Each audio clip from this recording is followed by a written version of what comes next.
하나의 말씀 보겠습니다. 하나의 말씀은 히브리서 11장 1절로부터 16절까지의 말씀을 교독을 합니다. 신약성경 364페이지입니다. 혹은 365페이지에 있는 히브리서 11장 1절로부터 16절까지의 말씀을 교독을 합니다.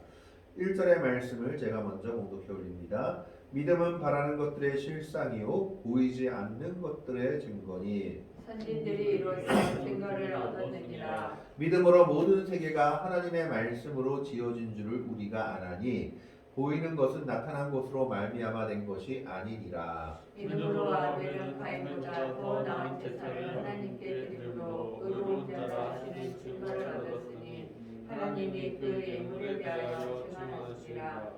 그가 죽었으나 그 믿음으로써 지금도 살아느니라. 믿음으로 에녹은 죽음을 보지 않고 옮겨졌으니 하나님이 그를 옮기심으로 다시 보이지 아니하였느니라. 그는 옮겨지기 전에 하나님을 기쁘시게 하는 자라 하는 증거를 받았느니라. 믿음이 없이는 하나님을 기쁘시게 하지 못하나니 하나님께 나아가는 자는 반드시 그가 계신 것과 또한 그가 자기를 찾는 자들에게 상 주시는 이심을 믿어야 할지니라. 믿음으로 노아는 아직 보이지 않는 일에 경고하심을 받아 경외함으로 방주를 준비하여 그 집을 구원하였으니 이로 말미암아 세상을 정죄하고 믿음을 따르는 의의 상속자가 되었느니라. 믿음으로 아브라함은 부르심을 받았을 때 순종하여 장래의 유업으로 받을 때 나아갈새 갈 바를 알지 못하고 나아갔으며 믿음으로 그가 이방의 땅에 있는 것 같이 약속의 땅에 거류하여 동일한 약속을 유업으로 함께 받은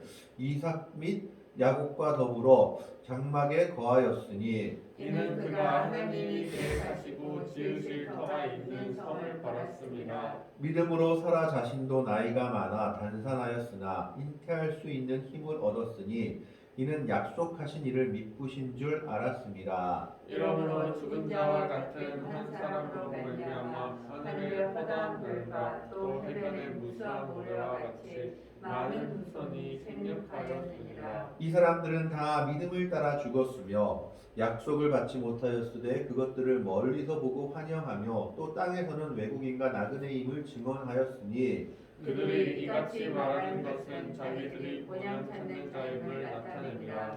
두 절의 말씀을 같이 읽습니다. 그들이 나온과 본향을 생각하였더라면 돌아갈 기회가 있었으려니와 그들이 이제는 더 나은 본향을 사모하니 곧 하늘에 있는 것이라. 이러므로 하나님이 그들의 하나님이라 일컬음 받으심을 부끄러워하지 아니하시고 그들을 위하여 한 성을 예비하셨느니라. 아멘.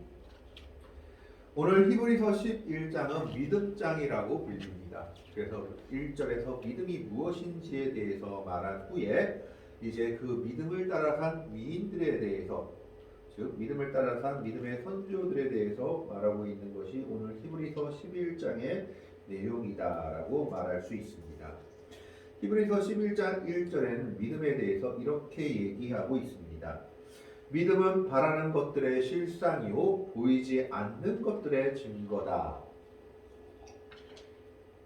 여기서 실상이라고 했을 때 이 실상이라는 원어는 휘포스타시스라고 하는데 어디 아래에라는 휘포라는 말과 어디 아래에 확립하다, 아래에 서다라는 뜻의 히스템이라는 말의 합성어라고 합니다. 그래서 이것을 원의미로 바라본다면 이 실상이란 말은 기초하는 것, 실체하는 것, 확증되는 것, 객관적인 실체를 뜻하는 단어다라고 얘기하고 있습니다. 즉 실상이라고 말했을 때 뭐 주관적으로 생각해서 이런 게 있다라고 생각하는 것이 아니라 여기 피아노, 의자처럼 객관적으로 실제하는 것을 이야기할 때 실상이다라고 얘기하는 겁니다. 즉 실제로 존재하는 것을 이야기한다라는 것입니다. 그래서 믿음은 바라는 것들의 실상이다라고 했을 때 바라는 건 호프다라고 얘기하면 이 호프는 실제가 없는 겁니다. 그런데 그것을 여기 의자 그리고 피아노처럼 실제하는 것처럼 받아들이는 것이 믿음이다라는 겁니다. 우리가 하나님 안에서 우리가 소망과 희망을 가지고 그 믿음이 실제로 바로 내 앞에 있는 것처럼 보는 것, 실지 않은 것으로 바라보는 것이 믿음이다라는 겁니다. 그럼 두 번째 뭡니까? 보이지 않는 것들의 증거다라고 얘기하고 있습니다. 여기서 보이지 않는 것들은 보여지지 않는 것들, 보지 못하는 것들을 얘기하고 있는데 이것은 뭐 어둠에 뭐 이렇게 숨겨졌다든가 이런 걸 말하는 것이 아니라 아직 보여지지 않은 사건들을 의미합니다. 즉 한마디로 얘기하자면 미래에 일어날 일들, 종말론적으로 미래에 나타날 사건들, 마지막에 하나님께서 보여주실 일들, 그것들을 보이지 않는 것들이다라고 얘기하고 있습니다. 그런데 믿음은 그것을 증거처럼 바라본다라는 겁니다. 이 증거라는 것은 원어로 엘레코스라고 하는데 객관적인 증거나 증명을 뜻하는 단어라고 합니다. 이것은 법률 용어로서 법정에서 채택하는 증거를 말한다라는 거예요. 그래서 법정에서는 증거는 무엇을 증거로 택합니까? 확실한 거, 우리 눈에 볼 수 있는 것, 손에 잡을 수 있는 것을 증거로 택합니다. 그래서 지금 믿음은 첫 번째는 뭐냐 하면 우리가 바라는 것, 호프, 바라는 것들을 실상처럼, 실지 않은 것처럼 보는 것이요.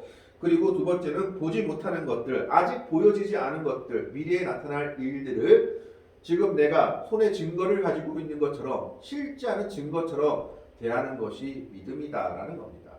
그것이 바로 믿음의 본질이다라고 1절에서 얘기하고 있습니다. 그러면서 이렇게 사는 사람들이 있었다고 2절에 얘기하죠. 2절에 보면 선진들이 이로써 증거를 얻었다라고 말하고 있습니다. 믿음의 조상들을 이야기하는 겁니다. 믿음의 조상들이 이렇게 살아가지고 정말 믿음의 증거들을 가지고 살았다라고 얘기하고 있죠.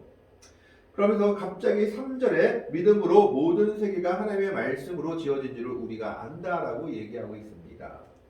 이거 왜 이렇게 얘기했냐 하면 이 당시 헬라 철학이 너무 많이 들어와 가지고 이 당시 유대인들의 사고에서도 어떤 사고가 있었냐면 하나님이 말씀으로 아무것도 없는 것에서 세계를 창조한 것이 아니라 플라톤의 이데아론이나 이런 것들의 영향을 받아서 하나님이 원래 있는 물질들의 질서를 주신 것이 창조다라고 생각하는 이런 철학적인 사상들이 많이 들어와 있었습니다. 그런데 그런 것이 믿음이 아니라 진정 믿음은 뭡니까?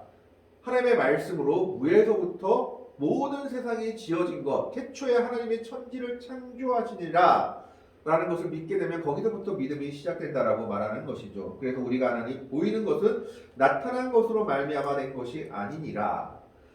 창조는 우리 눈에 보이는 그 뒤에 있는 신비의 세계다라고 얘기하고 있는 겁니다. 그러면서 4절 이후에 믿음을 따라 산 사람들에 대해서 얘기하고 있습니다. 오늘 본문에서는 한 네 명의 사람이 나옵니다. 첫 번째가 아벨, 두 번째가 에녹, 세 번째가 노아, 네 번째가 아브라함입니다.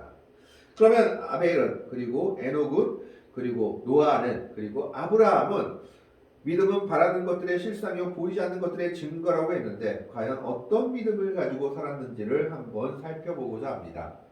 4절에서 가장 먼저 말하고 있는 것이 아벨입니다. 4절 말씀을 보면 믿음으로 아벨은 가인보다 더 나은 제사를 하나님께 드림으로 의로운 자라 하시는 증거를 얻었으니 하나님이 그 예물에 대하여 증언하심이라. 그가 죽었으나 그 믿음으로서 지금도 말하느니라. 우리가 이건 창세기에서 잘 아는 이야기죠. 창세기에서 아벨과 가인이 제사를 드렸는데 하나님은 아벨의 제사는 받으셨지만 가인의 제사는 받지 않으셨습니다. 왜 가인의 제사를 받지 않았는가에 대해서는 학자들이 여러 가지 의견이 분분합니다.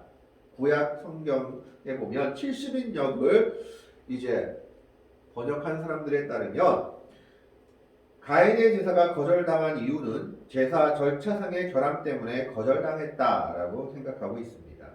원래 제물을 나누는 법대로 나누지 않고 그냥 통째로 드리고 수고를 안 해서 드렸다. 이렇게 해석하는 분도 있고 대신 아벨은 제물을 잘라가지고 수고를 해서 드렸기 때문에 하나님이 받으셨다. 라고 생각하는 사람들이 있고 또 유대 철학자 필로라는 사람은 하나님은 제물을 생명체를 원하셨는데 아벨은 양의 새끼와 구별해드린 생명체를 드렸는데 생명체가 없는 가인의 제사는 받지 않은 것이다 라고 해석하는 사람도 있습니다. 요세푸스 같은 사람은 성경을 해석해서 구약에 보면 내가 선을 행하면 왜 고개를 들지 못하겠느냐 하나님이 말씀하신 것을 가지고 와서 가인의 삶이 하나님 보시기에 합당하지 않았기 때문에 죄인이었기 때문에 하나님이 그 재물을 받지 않으셨다라고 해석하기도 합니다. 그러나 확실한 것은 성경에 나와 있지 않습니다. 그러나 오늘 본문에서 분명하게 얘기하고 있는 것은 하나 있죠. 아벨의 제사는 믿음의 제사였다라는 것입니다. 분명한 한 가지는 아벨은 믿음으로 제사를 드렸다. 믿음으로 예물을 드렸다라는 겁니다. 그래서 하나님이 그것에 대해서 증거하셨다라고 얘기하고 있죠. 믿음으로 아벨은 가인보다 더 나은 제사를 하나님께 드림으로 의로운 자라 하시는 증거를 얻었으니 이것을 조금만 더 유추해 보면 가인은 제사를 드리되 믿음이 없었다라고 유추해 볼 수 있습니다. 우리가 그 믿음이 없었다는 게 어떤 것을 의미하는지까지는 확실히 할 수는 없지만 아벨의 제사는 믿음이 있는 제사, 미래를 바라보고 소망이 있는 제사였다면 가인의 제사는 하나님의 약속에 대한 확신이 없고 믿음이 없는 제사였다라고 바라볼 수 있습니다. 그래서 하나님께서 아벨의 제사와 가인의 제사에 대해서 창세기에서 뭐라고 얘기했냐면 아벨과 그 제물을 연락하셨으나 제물은요 그 제물 자체만으로 연락되는 것이 아니라 제물을 드리는 사람과 함께 연락되었다라고 기록하고 있습니다. 그래서 아벨과 그 제물은 연락되었으나 가인과 그 제물은 연락되지 않았다라고 얘기하고 있습니다. 가인의 제물만 연락되지 않은 것이 아니라 가인도 연락되지 않았다라는 겁니다. 우리가 예배 드릴 때 예배와 따로 우리 삶의 모습 따로 믿음의 모습 따로가 아니라라는 겁니다. 예물 드리는 자와 예물이 함께 하나님께 바쳐진다라는 것을 의미하고 있습니다. 그래서 아벨은 믿음으로 예배를 드린 겁니다. 믿음으로 제사를 드렸기 때문에 하나님이 그 아벨의 제사를 아벨의 제물을 받았고 의로운 자라고 증거하셨습니다. 하나님이 그 예물에 대해서 증언하신다라고 4절에 얘기하고 있습니다. 뿐만 아니라 오히려 의로운 자가 악한 자의 돌을 맞아 죽었죠. 그럼에도 불구하고 죽었음에도 그 믿음으로 지금도 말한다라고 얘기하고 있습니다. 이것은 창세기 4장 10절에 하나님이 가인에게 말한 것을 아마 의미하고 있는 것으로 보여집니다. 내 아우의 핏소리가 나에게서 호소하고 있다라는 그 말을 얘기하고 있는 겁니다. 이 헬라어 본문에선 DS라고 하는데 그것을 통하여라는 의미입니다. 그러니까 핏소리라는 말을 그것을 통하여로 받아들인다면 하나님께 드린 예배의 삶을 통하여 예배를 통하여 아벨은 죽어서도 후대에게 믿음이 무엇인지 말하고 있는 것이다라는 것이죠. 살아있으나 가인은 죽은 사람이고 죽었으나 아벨은 산 사람이었던 겁니다. 바로 그것이 믿음이다라고 지금 첫 번째 아벨을 통해서 얘기하고 있습니다. 두 번째 믿음으로 사는 사람은 에녹입니다. 5절에 보면 믿음으로 에녹은 죽음을 보지 않고 옮겨졌으니 하나님이 그를 옮기심으로 다시 보이지 아니하였느나 그는 옮겨지기 전에 하나님을 기쁘시게 하는 자라 증거를 받았느니라. 에녹에 대해서는 하나님과 동행하는 사람이라고 창세기 5장 24절에 얘기하고 있습니다. 에녹이 하나님과 동행하더니 하나님이 그를 데리고 가셨다라고 기록하고 있죠. 오늘 히브리서 11장 5절에서는 뭐라고 얘기합니까? 그는 옮겨지기 전에 하나님을 기쁘시게 하는 자다라고 얘기하고 있습니다. 그는 하나님을 기쁘시게 하는 자였습니다. 그의 삶이 하나님의 마음을 기쁘게 했다라는 겁니다. 그는 회개의 표본이 되는 사람이었습니다. 창세기 5장 21절, 22절, 23절, 24절을 보면 그는 65세에 무드셀라를 낳은 후에 300년 동안 하나님과 동행했다라고 성경이 기록하고 있습니다. 이 말을 거꾸로 얘기하자면 무드셀라를 낳기 전까지는 그도 일반 세상 사람들하고 똑같이 살았다라는 겁니다. 300년 동안 하나님과 동행했다면 65세에 무드셀라를 낳았는데 이 당시 세상은 어떤 세상이었느냐?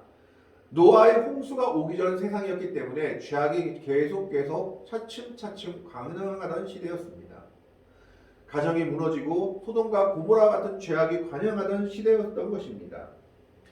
그래서 이것을 통해서 볼 때 65세까지는 그도 세상을 따라 살아갔던 사람으로 보여집니다. 그러니까 65세에 성경에서 가장 오래 살았던 사람이 무드셀라를 낳은 후에 그의 삶이 변화되기 시작했습니다. 어떤 계기인지 무슨 일인지 성경에 정확하게 나와 있지는 않지만 그 후에 그는 300년 동안 하나님과 동행하는 삶을 살았다라고 창세기에 기록하고 있습니다. 그 당시 죄악된 세상을 멀리하고 하나님만 바라보며 소망이 있는 삶, 믿음이 있는 삶을 살았다라는 겁니다. 그리고 그에 대해서 신약 성경에서는 이렇게 얘기합니다. 유다서 1장 14절에서 16절에 보면 비록 외경이지만 에녹서를 인용해서 에녹에 대해서 이렇게 얘기합니다. 아담의 7세손 에녹이 사람들에게 대하여도 예언하여 이르되 보라 주께서 그 수만의 거룩한 자와 함께 임하셨나니. 그러니까 에녹은 어떤 사람이었느냐? 그가 회개에서 300년 동안 하나님과 동행하면서 하나님이 이 땅에 오실 것에 대해서 예언하며 사람들에게 선포하며 살았던 사람입니다. 믿음의 삶을 살았던 사람이다라고 성경은 이야기하고 있습니다. 회개하며 하나님과 동행하며 하나님을 기쁘시게 하는 자였기 때문에 에녹의 결국은 어떻게 됩니까? 에녹은 옮겨졌습니다. 어디죠? 죽음을 보지 않고 하나님 나라로 들려졌다라고 성경은 기록하고 있습니다.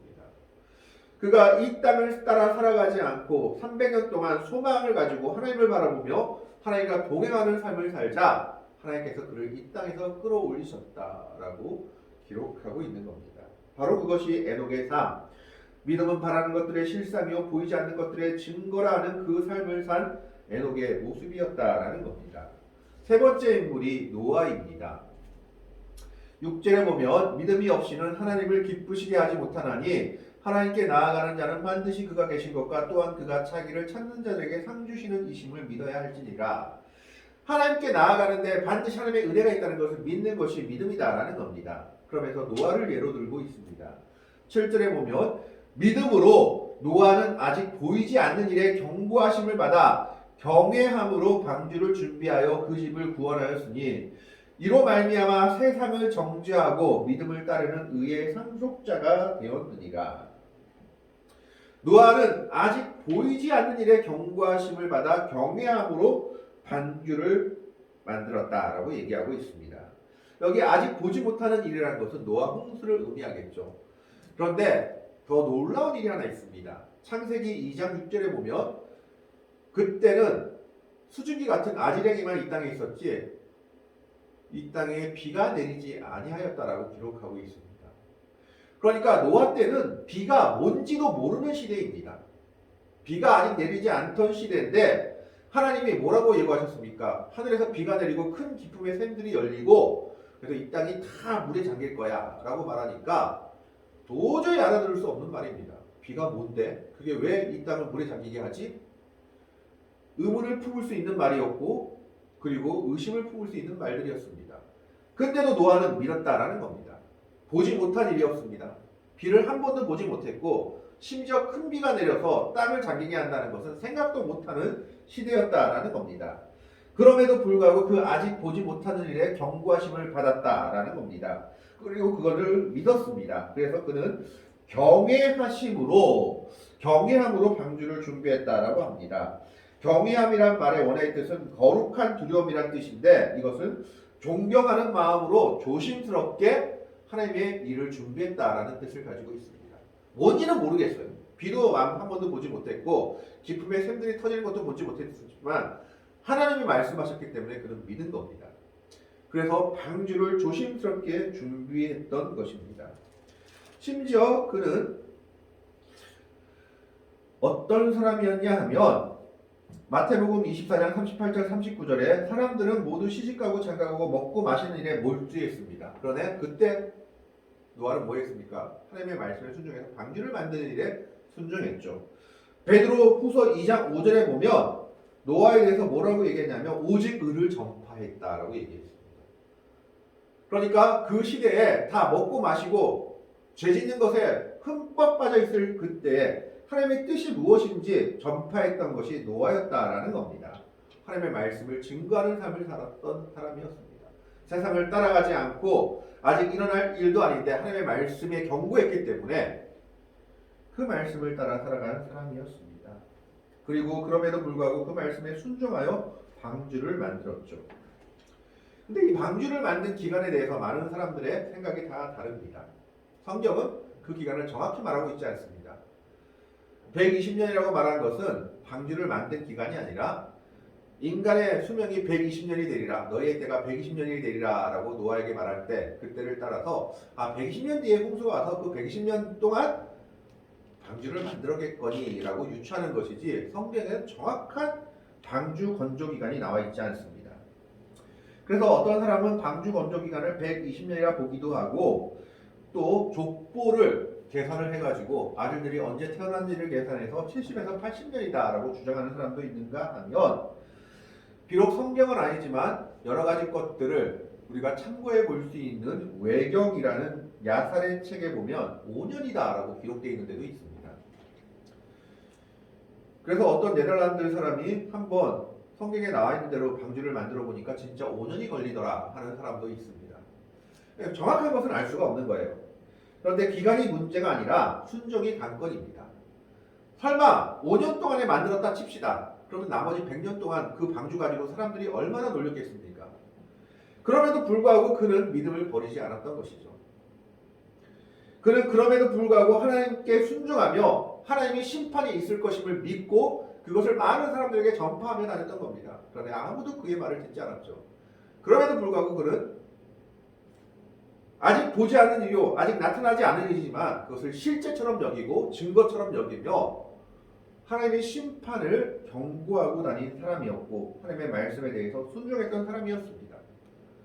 보지 못한 비가 내린다니까 비가 내릴 줄로 믿었고, 보지 못했던 기쁨의 샘들이 터진다고 하니까 터진다고 믿었고, 그것이 반드시 이루어지리라고 믿었던 겁니다.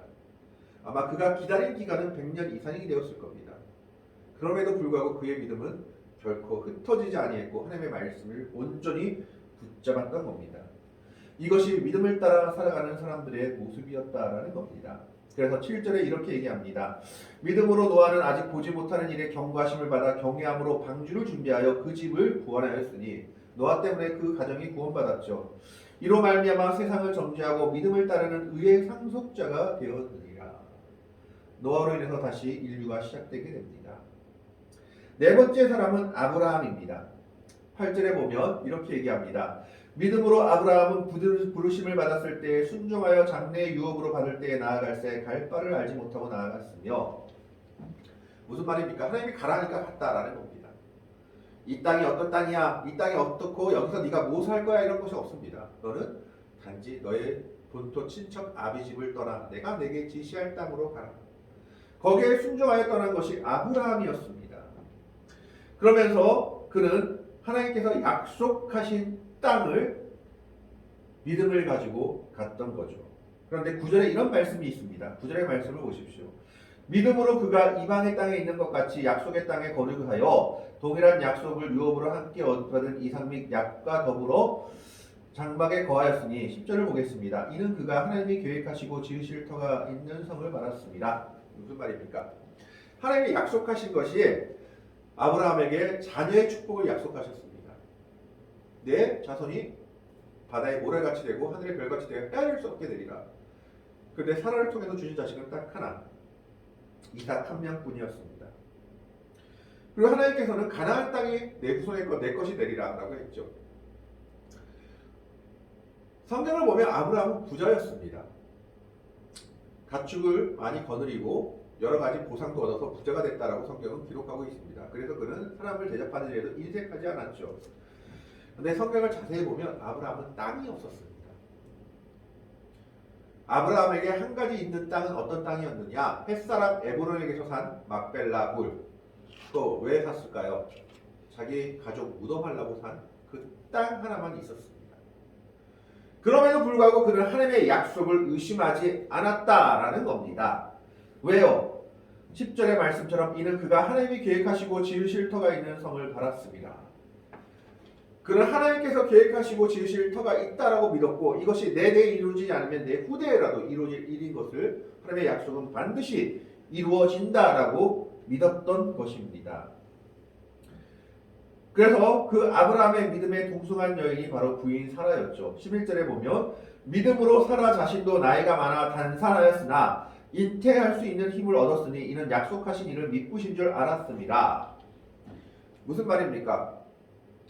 처음에 하나님의 천사들이 와서 사라에게 내년 이맘때 사라가 아들을 낳을 것이다 말하니까 웃었죠. 그래서 이름이 이삭입니다. 왜 웃었습니까? 생물학적으로 있을 수 없는 일이었기 때문입니다. 이미 단산하여서 뭐라 그러죠? 아이를 낳는 것도 다 끊어졌고 폐경기가 지난 여인한테 아이를 낳을 수가 없었던 것입니다. 그래서 처음엔 사라도 말도 안 되는 소리 한다라고 웃었습니다. 그러나 하나님의 사자들이 반드시 하나님의 뜻이 이루어질 것이다 라고 말하니까 사라는 믿게 된 겁니다. 그래서 잉태할 수 있는 힘을 얻었다라는 것은 어떻게 해서 아들을 낳았을까요? 부부관계를 했으니까 아들을 낳았겠죠. 자, 그러면 이건 무엇입니까? 처음엔 믿지 않았던 사라도 무슨 말입니까? 내가 지금 생물학적으로 그리고 육체적으로 아이를 낳을 수 없는 몸이지만 하나님의 약속이, 하나님의 말씀이 나한테 임하셨기 때문에 육신의 힘을 이기고 하나님의 말씀이 이루어진다는 것을 믿었던 겁니다. 그래서 아브라함이 100세, 사라가 90세 때 아들 이삭을 낳게 된 것입니다. 그게 믿음에 바라는 것들의 실상이요 보이지 않는 것들의 증거처럼 살아간 모습이었다라는 것입니다. 12절의 말씀에 그래서 이렇게 얘기합니다. 이러므로 죽은 자와 같은 한 사람으로 말미암아 아브라함을 이야기하죠. 100세가 되었으니 뭐가 있겠습니까? 그런데 그 사람으로 말미암아 하늘의 허다한 별과 또 해변의 무수한 모래와 같이 많은 후손이 생육하였느니라. 아브라함으로 말미암아 그 한 이삭으로 말미암아 하나님의 약속이 이어지게 될 것을 말하고 있습니다. 13절에 이 사람들은 다 믿음을 따라 죽었으며 약속을 받지 못하였으되 그것들을 멀리서 보고 환영하며 또 땅에서는 외국인과 나그네 힘을 주장하였으니 무슨 말입니까? 약속을 하나님께서 주셨는데 그대에는 받지 못했습니다.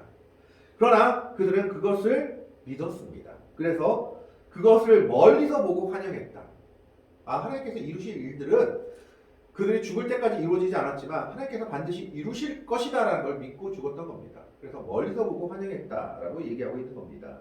또 땅에서는 외국인과 나그네 힘을 증언하였으니 그들은 한 가지 확신한 것이 있습니다. 이 땅이 자기들의 고향이 아니다라는 것입니다. 14절 말씀 보겠습니다. 그들이 이같이 말하는 것은 자기들의 분양 찾는 자임을 나타냅니다. 그들은 그들 자신이 하나님께로 돌아가야 될 자들임을 알았다는 겁니다. 15절에 그들이 나온 바 본향을 생각하였더라면 돌아갈 기회가 있었으리라. 아브라함은 메소포타미아가 고향이었죠. 야곱은, 요셉은 원래 살던 가나안 땅이 고향이었죠. 그런데 그게 고향이 아니다라고 생각했던 겁니다. 그럼 그들이 어디가 고향이라고 생각했느냐? 16절 말씀을 봅니다. 그들이 이제는 더 나은 본향을 사모하나니 곧 하늘에 있는 것이라. 이러므로 하나님 그들의 하나님의 일컬음 받으심을 부끄러워하지 아니하시고 그들을 위하여 한 성을 예비하셨느니라. 그들이 이렇게 믿음의 삶을 살 수 있었던 이유 딱 한 가지. 그들은 이 땅을 자기들의 고향이라고 여기지 않았습니다. 두 번째 뭡니까? 자신들이 돌아갈 고향이 바로 하늘에 있다, 하나님께 있다라고 믿었기 때문에 믿음의 삶을 살 수 있었다라고 말하고 있는 것입니다. 성경에서 말하는 믿음은 믿음의 삶을 이야기하고 있습니다. 1절에 믿음은 바라는 것들의 실상이요 보이지 않는 것들의 증거다라고 얘기하고 있습니다.